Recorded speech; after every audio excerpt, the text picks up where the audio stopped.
بسم اللہ الرحمن الرحیم. سب سے پہلے تو جان صاحب کل کے واقعے سے میرا دل زخمی ہے اور جگر میرے ٹکڑے ہے اور اندر سے میں ٹوٹ چکا ہوں.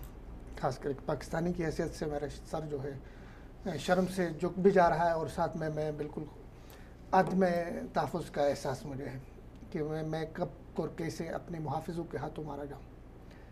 اور جس طرح کا یہ سانحہ ہوا اور جس طرح ان بچوں کے سامنے ان کے والدین کو خون میں نہلایا گیا، ان پہ گولیاں چلائی گئی، اب تک میں سمجھ نہیں رہا ہوں کہ یہ سفاکیت، درندگی، وحشت، جنگل کا قانون کیا ہے.